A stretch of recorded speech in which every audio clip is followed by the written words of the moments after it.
Hello बच्चों, welcome back to Legal Ocean channel. आज काफ़ी दिनों बाद हमने ये वीडियो बना रहा हूँ और आज की इस वीडियो को बनाने के पीछे बहुत बड़ा रीज़न है। जितने भी बच्चे लीगल ओशन में CUET बैच में इनरोल्ड हो चुके हैं और साथ ही साथ जो बच्चे अभी बोर्ड्स दे रहे हैं और उसके बाद प्लानिंग कर रहे हैं, उनके लिए ये वीडियो आज बहुत इम्पोर्टेंट है क्योंकि 12 मार्च वो लास्ट डेट है CUET के फॉर्म को फिलअप करने की। तो बहुत सारे बच्चों को रिमर और अलग अलग सब बता दे रहे हैं, मिथ फैला हुआ है, परसेंटाइल इतना आना चाहिए, हाँ इतने मार्क्स आने चाहिए, इतना क्वेश्चन अटेम्प्ट करना है। तो आज स्टेप बाय स्टेप हर चीज आपको बताएंगे और उसी के अकॉर्डिंग आप अपना फिल कीजिएगा फॉर्म। ऐसे ही बच्चों प्यार और सपोर्ट प्लीज देते रहिएगा और आने वाले बस 2-4 दिनों में बहुत बड़ी गुड न्यूज़ आप लोगों को मैं देने वाला हूँ for the commerce stream students जितने भी हैं। रोज़ हमारी मीटिंग्स चल रही हैं और बहुत कुछ आने वाले समय में लीगल ओशन ला रहा है। तो इसलिए बस अपना प्यार और सपोर्ट बनाए रखिएगा और उसी प्यार और उसी सपोर्ट से लीगल ओशन अपना खुद का एक ऑथराइज्ड सेंटर सिविल लाइंस में चल रहा है और वो सेंटर हमारा नहीं, वो सेंटर आप सबका है। तो चलिए स्टार्ट करते हैं जल्दी से, ताकि जल्दी वीडियो ज़्यादा लंबी ना हो, क्योंकि मेरी वीडियोस थोड़ा लंबी हो जाती हैं तो वो एक शिकायत रहती है बच्चों को, उसके लिए आई एम रियली सॉरी। चलिए देखिए CUET के बारे में आप लोगों को पता है, ये एक सेंट्रल यूनिवर्सिटी एंट्रेंस टेस्ट है, ठीक है ना। अब इसमें 15 लाख से 20 लाख तक बच्चे अपीयर करेंगे आपके साथ, ठीक है ना। और अपीयर करेंगे भाई, तो कंपटीशन मैं ये किसी भी डार्क में नहीं बच्चों को रखता कि कंपटीशन बड़ा आसान रहेगा या NTA एकदम हलवा जैसा पेपर बना देगा कि आप प्लेट में लेकर के खा लेंगे। एक रहता है मॉडरेट टाइप का रहेगा, लेकिन लास्ट ईयर से प्लीज कंपेयर मत कीजिए कि CUET जैसे लास्ट ईयर हुआ वैसे ही हो जाएगा। लास्ट ईयर NTA बेटा तैयारी के साथ नहीं था, NTA की खुद की प्रिपरेशन नहीं थी कि वो कैसे इसको कंडक्ट कराएगा। लेकिन इस बार सारी प्रिपरेशन NTA के पास है। 12 मार्च से पहले पहले आप लोगों को पूरा फॉर्म फिलअप कर देना है। इसलिए आज की वीडियो कुछ पॉइंट्स पर, बहुत लंबी नहीं, डिटेल में जाएंगे, कुछ पॉइंट्स को आपके क्लियर कर देंगे जिससे आपके फॉर्म फिलअप हो जाए। उसके बाद फिर रेगुलर क्लास आपके बोर्ड्स के बाद स्टार्ट होगी, तो फिर उसमें सारी चीजें और जो आपके दिमाग में रहेगा वो सब हम क्लियर करेंगे, ठीक है ना। चलिए जल्दी से देखते हैं। सबसे पहले कि जिन जिन बच्चों के पास रिजर्वेशन है, कृपया करके रिजर्वेशन के लिए जो भी है, अगर आप EWS में आते हैं तो EWS का कोटा जो है उसके लिए प्लीज फिल कर दीजिएगा। जैसे ही आप CUET की वेबसाइट NTA के ऑफिशियल पेज पर जाएंगे, CUET में पर्सनल डिटेल सारा कुछ डालेंगे, जैसा कुछ है सब कुछ डालने के बाद यस या नो में आएगा ऑप्शन। तो उसमें पहले अगर आप बिजनेस फैमिली से बिलोंग करते हैं, लीगल प्रोफेशन है आपके फादर का, लॉयर फैमिली से बिलोंग कर रहे हैं, अगर कुछ भी ऐसा है तो वहां पे EWS कोटा बन जाता है। बनाने की ट्रिक होती है, अपने पेरेंट्स से बोलिएगा, हो जाएगा, ठीक है ना। वो पेरेंट्स का काम है, उसमें आपका कुछ नहीं। लेकिन पेरेंट्स से पूछ करके बता दीजिएगा कि पापा या मम्मी EWS कोटा डाल दे। EWS कोटा से बेटा आपको एडवांटेज मिलेगा। और जो बच्चे OBC या SC/ST एक्ट जो है SC/ST कैटेगरीज में आते हैं उनके लिए तो कोई इशू नहीं है, वो अपना बनाए हुए, ठीक है ना। ये केवल EWS के लिए। अब दूसरी चीज कि जो पैटर्न है वो कैसे रहेगा। देखो CUET में जो आपके क्वेश्चंस पूछे जाएंगे वो क्वेश्चंस बेटा ये सब एक कंप्यूटराइज्ड फॉर्म में रहेगा। कंप्यूटर से पूरा आपका टेस्ट होगा जो कि ऑनलाइन रहेगा, ठीक है ना। ऑफलाइन कुछ भी नहीं होगा, इस बात को याद रखिएगा, ठीक है। तो 3 जो है वो बहुत इंपॉर्टेंट है, इंग्लिश, जनरल टेस्ट और डोमेन। और हर के लिए जो भी आप प्रोग्राम चूज करेंगे उसके लिए एक एक डोमेन भी कंपलसरी है। जैसे जो बच्चे बीएलएलबी के लिए एनरोल्ड हुए हैं, जो बच्चे बीएलएलबी की प्रिपरेशन कर रहे हैं, उनके लिए इंग्लिश तो भाई है ही, डोमेन। अब उनके लिए डोमेन में बेटा लीगल स्टडीज बहुत इंपॉर्टेंट है। लीगल स्टडीज के बिना आप नहीं दे सकते पेपर।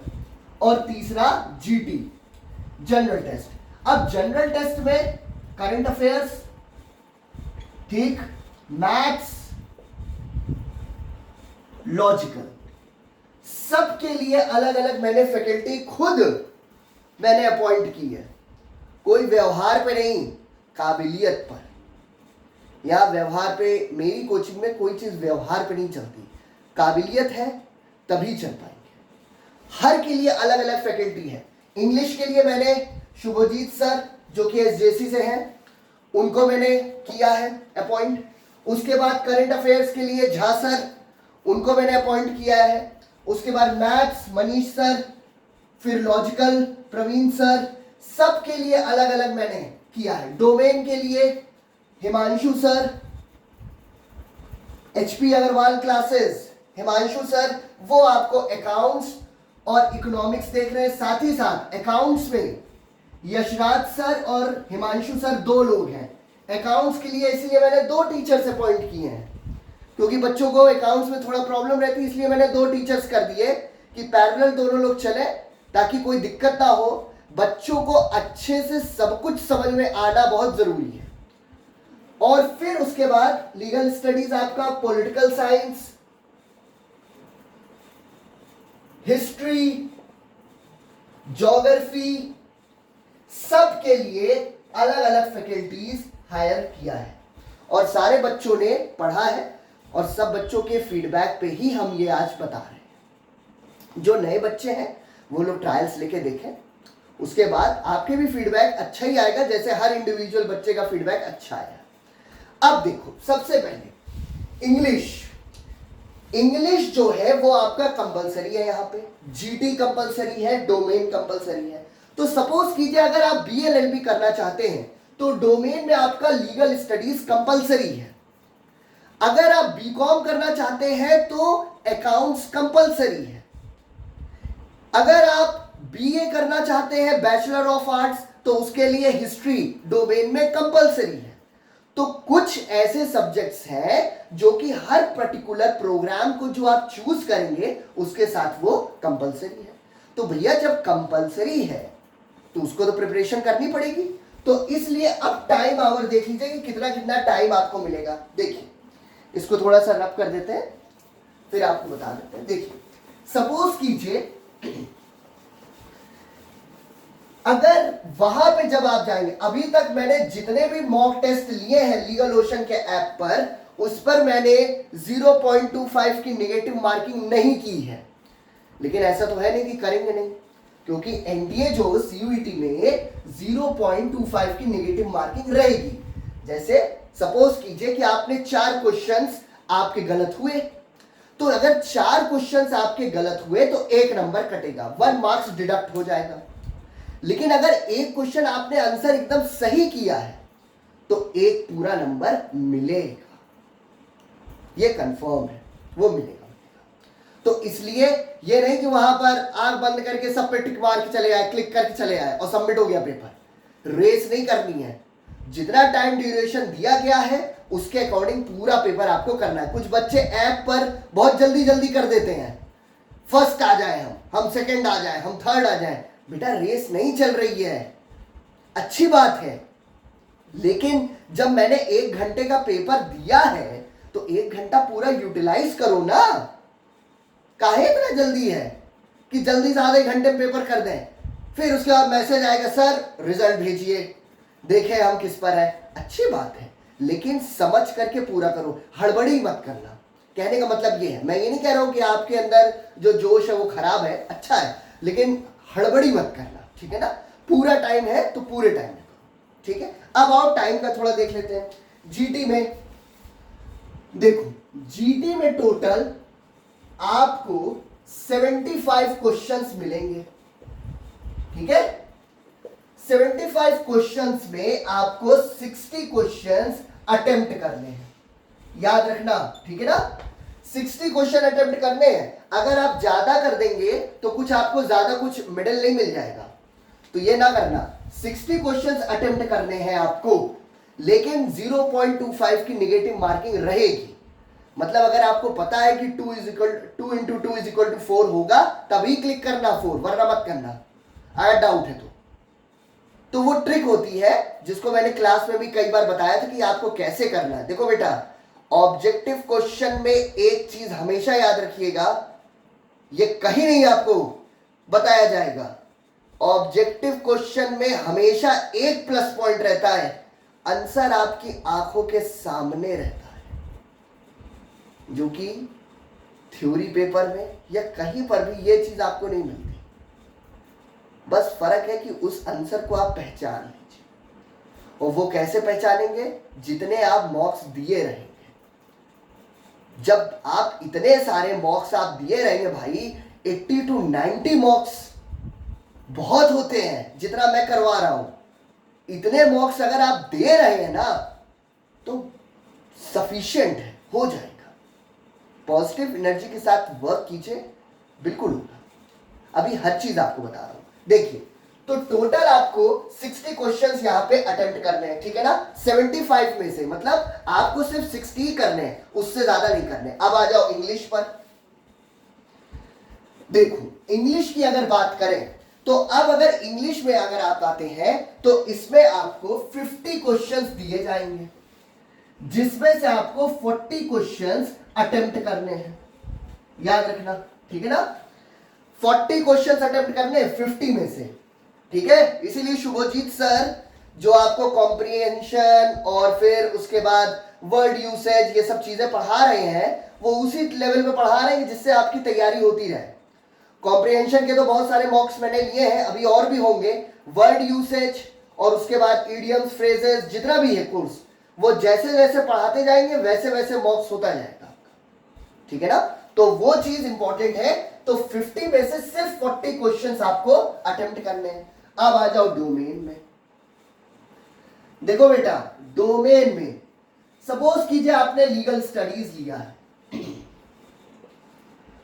तो अगर आपने लीगल स्टडीज लिया है तो इसमें भी आपको 50 में से 40 क्वेश्चंस अटेम्प्ट करने हैं, याद रखना। पिछली बार लीगल ओशन से पुलकित सिंह, उसको BLLB ऑनर्स में 5 इयर्स लॉ में इलाहाबाद यूनिवर्सिटी उसको मिल गया था, और वो लीगल ओशन का ही बच्चा है, उसको मैंने ही पढ़ाया। तो इसलिए अब देखो स्ट्रैटेजी क्या है जो उसने भी अपने आप अपनाई थी, और वो स्ट्रैटेजी देखो बेटा, आपको सारे मॉक्स करा देना, पढ़ा देना, लेकिन पढ़ाने पर आप कितना अटेंटिव रहते हैं क्लास में, ये बहुत इंपॉर्टेंट होता है। लीगल स्टडीज को हल्के मत लीजिए, और सब कोई पढ़ा भी नहीं सकता। बहुत से होते हैं ना, वकील भी आ जाते हैं पढ़ाने, वकील वकालत करेगा, पढ़ाएगा नहीं, ये याद रखिए, ठीक है ना।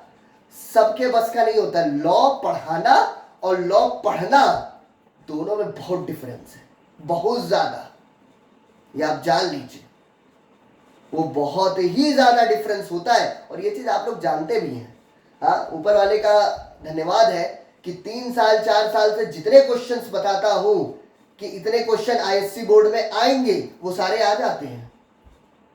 लास्ट ईयर एक SMC से टॉपर, एक GHS से टॉपर, एक BHS से टॉपर, तीनों मिले। इस बार भी आप लोगों का आशीर्वाद रहा, अगर अच्छे से पढ़ लिए तो दे दोगे रिजल्ट। पढ़ लेना, हाथ जोड़ रहे हैं, पढ़ लेना अच्छे से, ठीक है ना। सब कुछ पढ़ा दिया है, कहीं कुछ दिक्कत हो आके सेंटर पे अकेले बैठ के पढ़ लो, लेकिन अच्छे से करके आना, बता रहा हूं। देखो, तो लीगल स्टडीज में 50 में से आपको 40 क्वेश्चंस इसमें भी अटेम्प्ट करने हैं, ये याद रखना। तो मतलब क्यों? क्योंकि भैया डोमेन में लीगल स्टडीज आपका कंपलसरी है फॉर 5 इयर्स लॉ, ठीक है, इस बात को याद रखना। अगर आप अकाउंट्स लेते हैं, बीकॉम करना चाहते हैं, पॉलिटिकल साइंस लेते हैं, हाँ, कोई भी ऐसा सब्जेक्ट लेते हैं, इकोनॉमिक्स लेते हैं, तो भी अब देखो यहां पे जो टाइम ड्यूरेशन मिलेगा आपको इसके लिए, इसके लिए हर का टाइम ड्यूरेशन अलग अलग दिया हुआ है कि कितने मिनट में आपको करना है, इस बात को याद रखना। जैसे डोमेन, उसके लिए आपको 45 मिनट्स मिलेगा ईच डोमेन, याद रखना ईच डोमेन, सबके लिए। अगर लीगल स्टडीज आपने लिया है तो उसके लिए 45 मिनट्स, जीडी के लिए भी 45 मिनट्स, सबके लिए। अगर लीगल स्टडीज के साथ आपने इकोनॉमिक्स, उसके बाद आपने पॉलिटिकल साइंस जो भी लिया है, देखो बेटा मैं आप लोगों से हमेशा कहता हूं, बीएलएलबी 5 इयर्स वाले जितने बच्चे हैं, बीकॉम के लिए जितने बच्चे हैं, मैं ये हमेशा कहता हूं कि 3, 4 या 2 एटलीस्ट डोमेन लेकर के चलिए। ले तो आप 6 भी सकते हैं और ले 1 भी सकते हैं, लेकिन पैरेलल में जरूरी है कि मान लो कोई पेपर थोड़ा सा खराब हो गया, ईश्वर ऐसा ना करे, तो कम से कम दूसरा पेपर तो आपको बढ़ा दे नंबर। भाई आप लोग क्या करते हैं, बोर्ड्स में जाते हैं, अकाउंट्स का पेपर खराब हुआ तो फिर उसके बाद कोई और जो दूसरा रहता है उस पर आप मेहनत करते हैं, इकोनॉमिक्स में कर लेते हैं, इंग्लिश में कर लेते हैं, उसमें आप करते हैं जिसमें आपको ज्यादा लगता है, साइकोलॉजी में कर लेते हैं जिससे नंबर बढ़ जाए, परसेंटेज बढ़ जाए हमारा। तो वही सेम चीज है, लेने को तो 1 भी ले सकते हो, लेकिन 1 के लिए मैं कभी रिकमेंड नहीं करता किसी बच्चे को। रिस्क जोन से बाहर रह के काम करना पड़ता है, रिस्क में रह के लाइफ के डिसीजन नहीं होते। तो यहां पे लीगल स्टडीज या इकोनॉमिक्स जो भी आपने लिया तो 45 मिनट्स, अब इकोनॉमिक्स में ले लिया तो टोटल 90 मिनट्स आपको मिल जाएंगे। ये बढ़ता जाएगा, ये डिपेंड करता है कितने डोमेन्स आप लेते हैं, ठीक है। अब आइए जो सबसे इंपॉर्टेंट है, प्रेफरेंसेस और स्कोर कार्ड, ये क्या होता है। देखो प्रेफरेंसेस और स्कोर कार्ड में बहुत बच्चे परेशान है कि सर प्रेफरेंसेस कैसे डालना है, स्कोर कार्ड क्या है, और एक परसेंटाइल ये कौन सी चिड़िया का नाम है, आओ बताते हैं। देखो पहला देखिए, जब आप प्रेफरेंसेस भरेंगे, देखो बेटा एक चीज याद रखिएगा, प्रेफरेंसेस डालते समय आपने सबसे पहले आप डीयू डाल दीजिए, बीएचयू डाल दीजिए, एयू डाल दीजिए, ठीक है। ऐसे जितने भी हैं सब डालते चलिए, ठीक है ना, उसमें लिस्ट खुलती चलेगी, सारे डालते चलिए। मैं आपसे ये नहीं कहूंगा कि आप सबसे पहले एयू डाल दीजिए या आप बीएचयू डाल दीजिए, नहीं, पहले डीयू डालो, फिर बीएचयू, फिर एयू। जिस पर आपका ज्यादा टारगेट है उसको थोड़ा नीचे रखो, ठीक है ना, उसको सबसे ऊपर मत रखो, उसको नीचे रखना जरूरी है, ठीक है ना। अगर आप डीयू में, क्योंकि अब डीयू भी देखिए 5 इयर्स लॉ लॉन्च कर रहा है अपने यहाँ, और ये एक मिथ फैल गया है कि सर नया कोर्स डीयू लॉन्च कर रहा है, पता नहीं कैसा होगा। 5 इयर्स लॉ हर जगह अच्छा ही होगा, चाहे वो सेंट्रल यूनिवर्सिटी से अगर आप कर रहे हैं, रेप्यूटेड यूनिवर्सिटी से, तो वो अच्छा ही होगा, उसका फ्रूटफुल रिजल्ट आपको मिलेगा, लाइफ आपकी सिक्योर रहेगी, ये मैं आपको बता दूं। ये बहुत इंपॉर्टेंट है 5 ईयर के लिए। जो बच्चे बीकॉम करते हैं उनके लिए बहुत इंपॉर्टेंट है कि वो बीकॉम के साथ फिर कैट की तैयारी करें भैया। अगर एमबीए अच्छी जगह से नहीं किए तो वही बात है कि बीकॉम की जो डिग्री है उसको आप चिपका के टहलिए, कोई मतलब नहीं है उसका, बहुत सिंपल है। तो उसके लिए, लेकिन 5 इयर्स में ऐसा नहीं है। 5 इयर्स में आपकी जो है सिक्योरिटी रहती है, लीगल एडवाइजर, लॉ ऑफिसर, तमाम है, पीसीएस जे, आईएएस, पीसीएस, सब कुछ तो दे सकते हैं।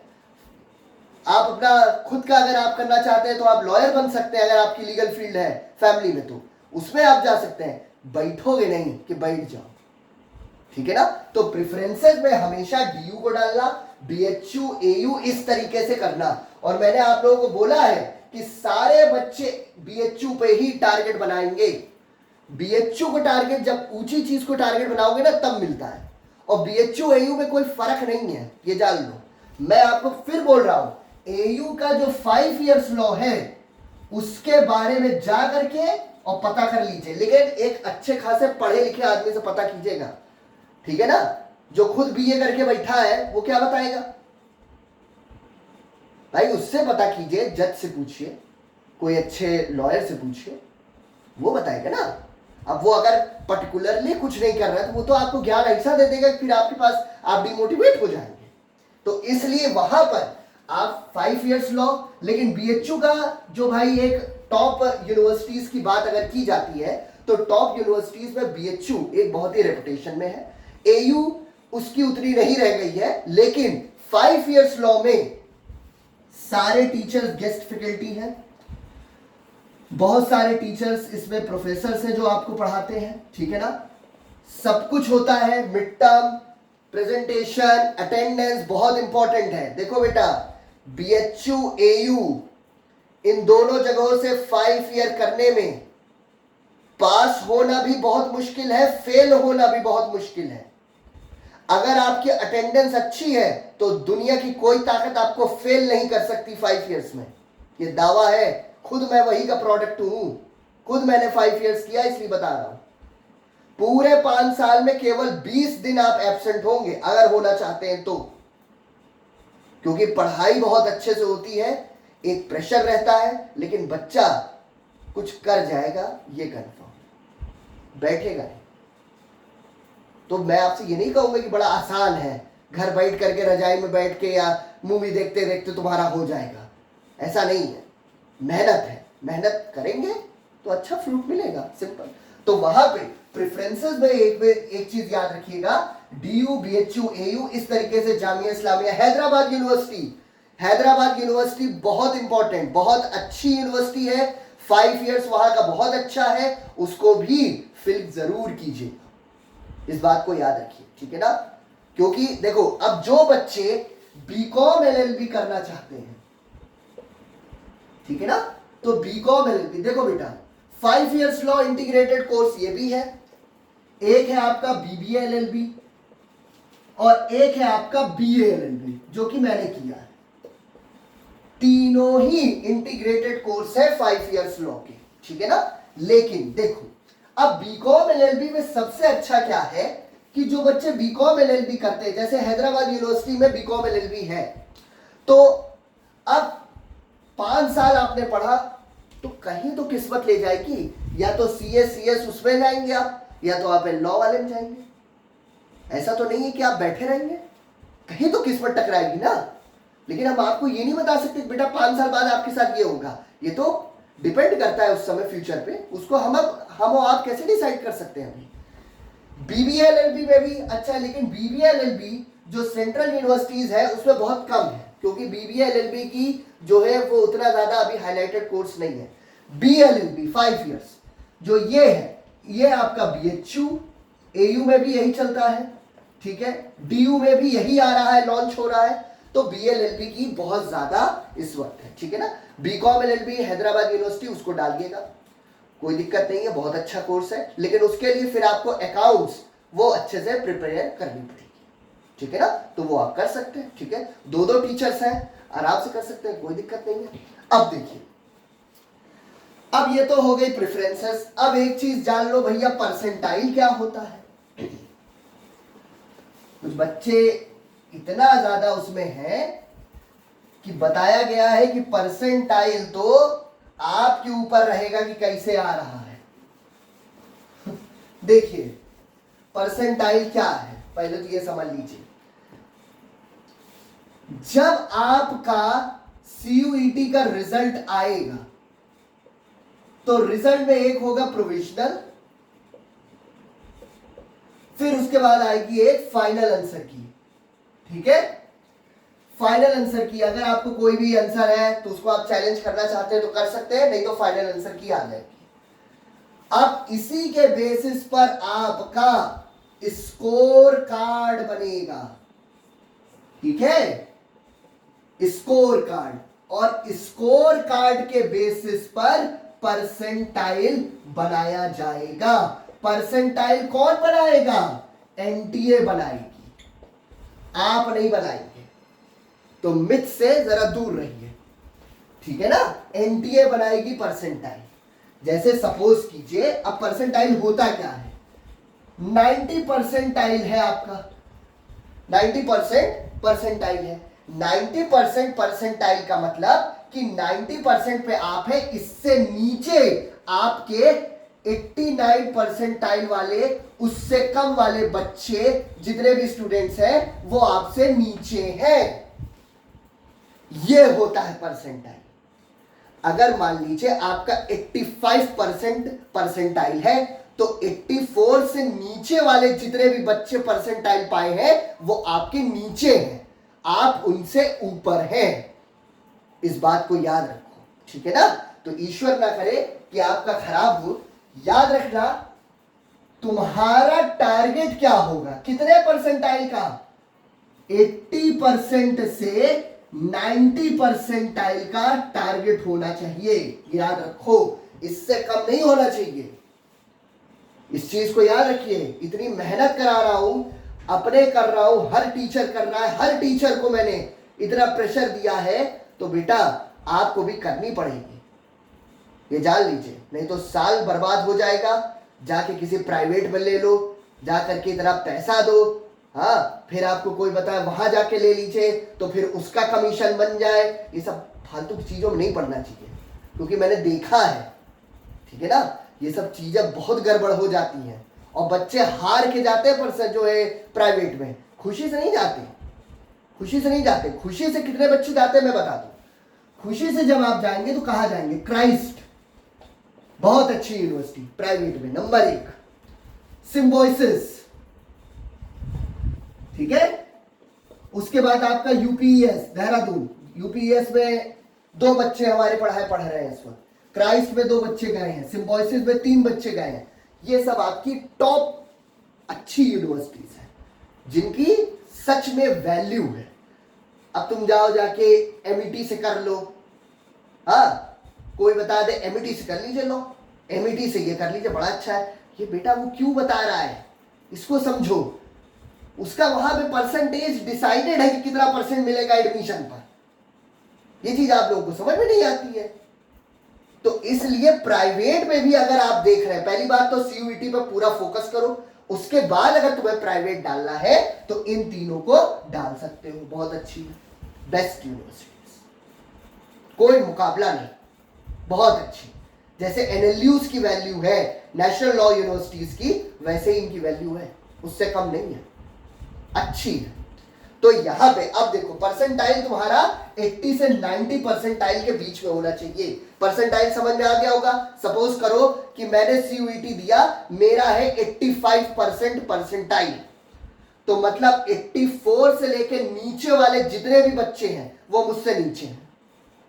तो जितना परसेंटाइल आ रहा है उससे आप ये समझ लीजिए कि आपके नीचे कितने बच्चे अभी हैं। अब आपका अगर मान लो, ईश्वर ना करे, एग्जाम्पल के लिए दे रहा हूं, मान लो तुम्हारा 50% परसेंटाइल बना, तो ये बहुत कम है।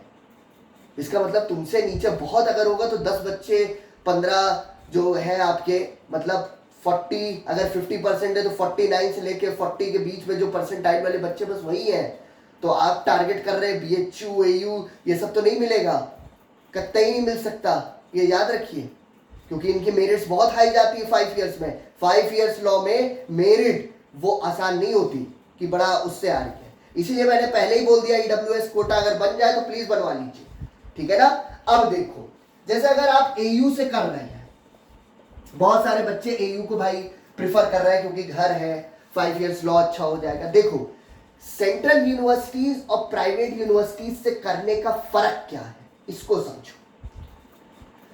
अगर तुम किसी प्राइवेट यूनिवर्सिटी से करते हो तो वहां तुम सिर्फ पैसा खर्च कर रहे हो, बेतहाशा पैसा खर्च कर रहे हो। हर सेमेस्टर में तुम 1 लाख रुपए फीस जमा कर रहे हो, 5 साल में तुमने 10 लाख रुपए केवल फीस जमा कर दी। हॉस्टल में मेन्यू आ रहा है, बढ़िया गाड़ी से, आप बस 5 साल आप यही करेंगे, ग्लैमर में खूब रहेंगे आप।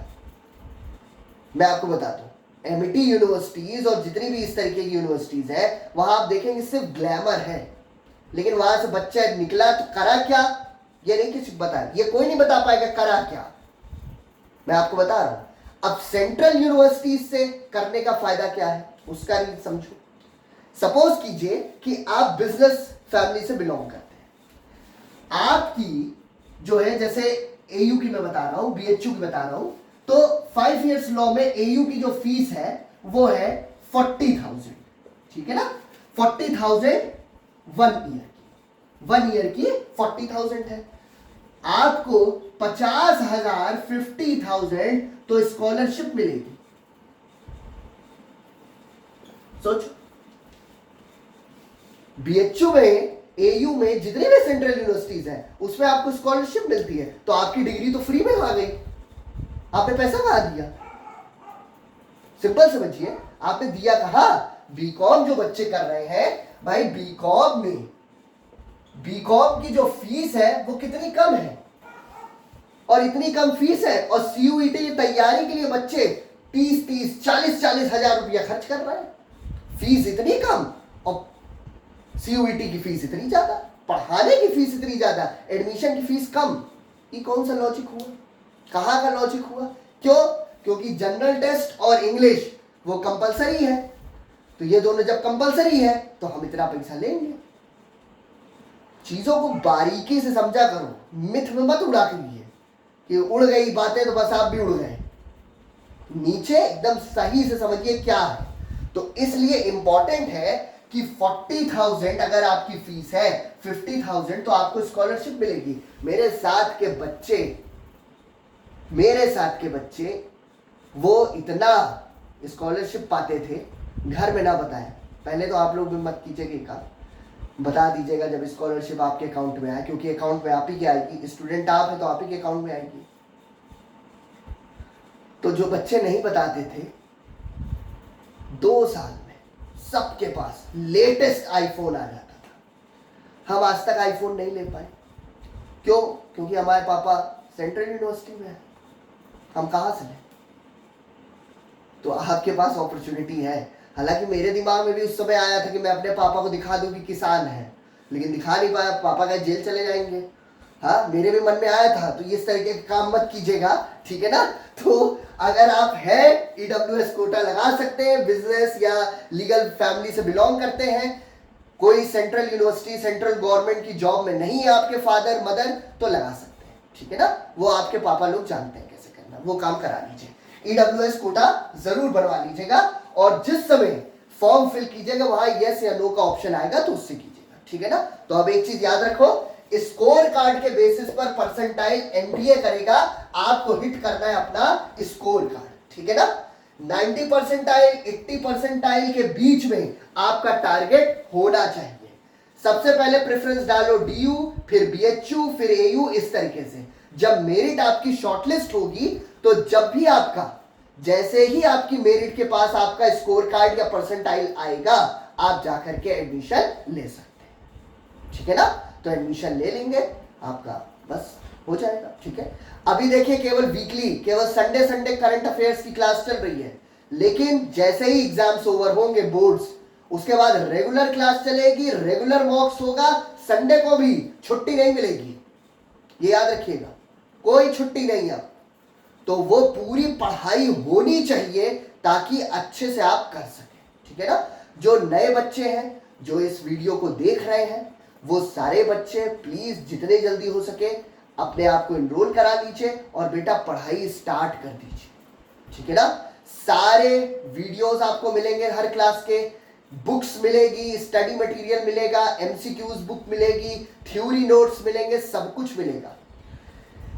अब डोमेन में सीयूईटी में हमारे पास कौन कौन से सब्जेक्ट्स अवेलेबल हैं वो भी बता दें। Accounts, economics, legal studies, political science, commerce, ये सारे सब्जेक्ट्स हमारे पास अवेलेबल हैं, ठीक है ना? मैथ्स, हिस्ट्री, ये सारे सब्जेक्ट्स हैं, ठीक है? एक जो सबसे इंपॉर्टेंट बात जो अभी मेरे दिमाग में आई, मैं भूलने वाला था लेकिन बता दूं, देखो इसको भी देख लेना, ठीक है ना? बेवकूफ मत बन जाना कहीं पर, क्योंकि एक दो बच्चों का मेरे पास आया तो उनको तो मैंने बचा लिया, उन लोगों ने समय रहते बता दिया तो मैंने उनको दे दिया, लेकिन जो बच्चे नए हैं वो लोग प्लीज जान लें। देखो, सपोज करो कि आप बीए एलएलबी और बीए बैचलर ऑफ आर्ट्स दोनों करना चाहते हैं, दोनों के लिए आप अप्लाई करना चाहते हैं। भाई एक बैकअप पे आप लेके चलेंगे, तो जब आप फॉर्म ओपन करेंगे, जब आप प्रेफरेंसेस चूज करेंगे, तो बीएलएलबी के बाद बीए भी आप डाल सकते हैं। अब देखो, बीएलएलबी में इंग्लिश, डोमेन और जनरल टेस्ट, ये तीनों इंपॉर्टेंट है, ठीक? बीएलएलबी के लिए डोमेन क्या इंपॉर्टेंट है? कंपलसरी लीगल, अब आ जाओ बीए। बीए के लिए क्या इंपॉर्टेंट है? डोमेन के लिए हिस्ट्री, ठीक है, हिस्ट्री। तो मुझे एक बात बताओ, जब जनरल टेस्ट आप पढ़ रहे हैं तो जनरल टेस्ट में हिस्ट्री, ज्योग्राफी, ये सब आप पढ़ रहे हैं। अलग से जो डोमेन है उसको आपको पढ़ाया जाएगा इसी के साथ, क्योंकि हिस्ट्री का भी सिलेबस ज्यादा है। तो भैया अगर तुम बीए एलएलबी के लिए डाल रहे हो, बीए के लिए डाल रहे हो, तो बीए के लिए सीयूईटी की फीस अलग से दोगे। अगर कोई बच्चा हमारे यहाँ बीए एलएलबी करने के लिए पढ़ रहा है सीयूईटी, तो बीए के लिए हम अलग से फीस ले लेंगे उससे कि भैया अलग से फीस दो 17,000 रुपए। ये तो नहीं करेंगे ना, तो ये काम मत कीजिएगा, ठीक है। जहां पे जब आप ये पढ़ रहे हैं सीयूईटी में, तो उसी के साथ साथ आपका बीए वाला भी तैयार हो रहा है, कुछ अलग से वहां नहीं आ जाएगा। या बीए एलएलबी में हिस्ट्री में अकबर की धोती कुछ और होगी और यहां पे कुछ और हो जाएगी, ऐसा नहीं है, सेम रहेगा, सब कुछ सेम रहेगा। तो ये चीज बहुत इंपॉर्टेंट है, ठीक है ना। तो याद रखिएगा ये चीज। और 12 मार्च ये आपकी लास्ट डेट है। सॉरी, वेडनेसडे, थर्सडे, फ्राइडे, इन तीनों दिनों पे जिस दिन भी आपका मन करे फॉर्म भर दीजिएगा। कोशिश कीजिएगा कि इन तीनों दिनों पे भर दीजिए तो ज्यादा अच्छा है, नहीं तो फिर तो किसी भी दिन भरिए, ठीक है। उसको देख लीजिएगा। सैटरडे को थोड़ा सा अवॉइड कीजिएगा कि सैटरडे को फॉर्म ना भरे, उससे पहले फ्राइडे को भर दीजिए, अच्छा रहेगा। थर्सडे को भर दीजिए, वेडनेसडे को भर दीजिए। मैं क्योंकि थोड़ा सा इन सब चीज़ों पे विश्वास करता हूँ तो इसलिए बता रहा हूँ। इन तीनों में से जिस दिन भी आपको अच्छा लगे आप फॉर्म फिलअप कर दीजिएगा, ठीक है ना। अगर कोई और क्वेरी हो, कुछ पूछना हो तो आप पूछ सकते हैं हमें, ठीक है। डिस्क्रिप्शन बॉक्स में सब कुछ दिया है, एड्रेस के साथ सब कुछ। साथ ही साथ 1-2 दिन में बहुत बड़ी गुड न्यूज़ लाने वाला हूँ। जितने भी कॉमर्स के बच्चे हैं, ठीक है ना, थोड़ा सा बच्चे इंतजार कर ले और फिर उसके बाद डालूंगा, ठीक है ना, उसकी वीडियो अलग से मैं डालूंगा, ठीक है। तो प्लीज़ ऐसे ही प्यार और सपोर्ट दीजिए। और जो भी बच्चे हैं ज़्यादा से ज़्यादा इसको जो है शेयर कर दीजिए, सब्सक्राइब कर दीजिए। और प्लीज़ सीयूईटी के लिए एनरोल्ड करा करके अपनी पढ़ाई स्टार्ट कर दीजिए, वेट मत कीजिए, क्योंकि आपका पेपर वो 21 मई से 22 मई से स्टार्ट हो जाएगा। और जहां तक है कि बीएलएलबी वालों का वो जून की फर्स्ट वीक में होगा कंडक्ट। तो बेटा टाइम आपके पास 2 से 2.5 महीना है, लेकिन बहुत सफिशिएंट टाइम है। लेकिन अगर बैठे रहोगे और सोचोगे तो सोचने में टाइम आधा ज्यादा निकाल दोगे तो दिक्कत हो जाएगी, फिर साल भर बैठ के इंतजार करना पड़ेगा। तो ऐसा काम मत कीजिए, ठीक है ना। तो नेक्स्ट वीडियो में मिलते हैं। आई होप कि सबके डाउट्स क्लियर हो गए होंगे। अगर कुछ भी हो तो प्लीज तुरंत पूछ लीजिएगा हमसे, ठीक है ना। व्हाट्सएप नंबर सब कुछ दिया है, address 2nd floor jockey showroom के अबव बिल्डिंग में लीगल ओशन ऑथराइज सेंटर है, वहां पर। प्लस हमारा ऑफिशियल एक और इंस्टाग्राम पे पेज बनने वाला है, साथ ही साथ एक बहुत बड़ी गुड न्यूज भी लाने वाले हैं, तो वो सब जल्दी ही लाएंगे। बहुत मेहनत कर रहा हूँ, दिन रात मीटिंग चल रही है सबसे। बस ऐसे ही प्यार और सपोर्ट देते रहिए, बस और कुछ नहीं। सिर्फ इतना ही कीजिए, ब्लेसिंग्स दीजिए, बस और कुछ भी नहीं चाहिए, ठीक है ना। पढ़ाई स्टार्ट कीजिए। See you in the next video, bye.